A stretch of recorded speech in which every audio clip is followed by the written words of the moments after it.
More details about what happened in that deadly shooting outside Mary's Bar and Grill 9 days ago. News 12 acquired the affidavits of suspect Alexis Lewis and for the newest suspect, Rodney Harris. News 12's Scott Coral is live with more on Lewis's charges. Scott.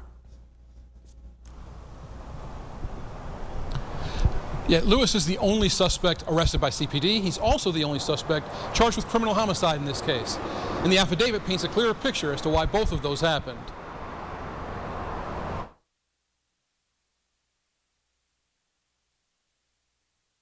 That is the moment shots rang out in front of Mary's Bar and Grill the night of June 5th. What you don't see is one of the alleged shooters, Alexis Lewis. According to the affidavit, Lewis was near the corner of McCallie and Kelly at 2:37 a.m. the night of the shooting. Police say a Facebook Live video from that night says a black male in a red shirt, gray shorts, white shoes, and a black satchel draped over his shoulder is heard saying, "You made me drop the gun," and later telling someone to move out of the way. The affidavit explains that a gun is seen falling on the foot of the woman recording the video with her phone with a spent shell casing next to her. Other videos from that night say that same person was seen dancing around at different times of the evening. Police say the investigation led them to get Lewis's mugshot and state ID picture, and it matched the person seen in the videos. Spent .380 shell casings were found in the area where Lewis allegedly was shooting. Police say the direction where Lewis is suspected of firing is where Darian Hickson's body was found, suffering from a gunshot wound. One interesting detail arises from Lewis's affidavit. A .380 revolver, holds about 6 to 8 bullets. There were 66 total shell casings found in the area.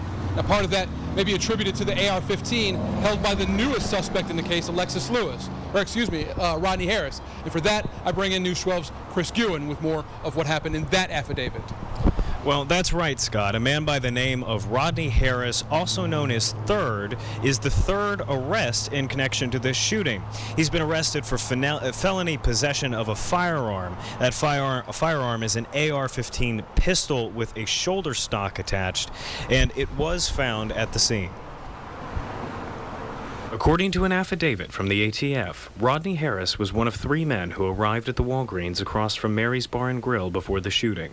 Another one of those men, Gary King, was arrested last week for felony possession of a gun, now identified to be an AR pistol chambered in .300 blackout. It's for possession of that same gun that Harris has now been charged. According to the affidavit, Harris himself was shot multiple times during the incident and spoke to police while being treated for his injuries. Harris told police he was standing outside of Mary's wearing a ski mask and carrying the gun in question when a car performed a burnout up the street.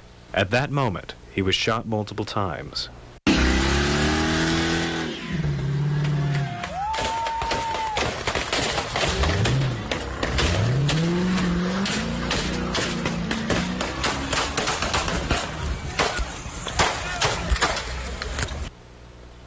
It was shortly afterward that Gary King retrieved the gun and fled.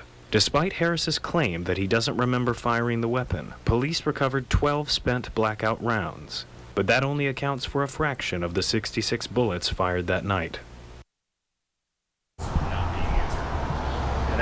Unrelated to the shooting itself, Mary's Bar is facing several potential beer permit violations. The Chattanooga Beer Board is going to be considering these potential violations this Thursday.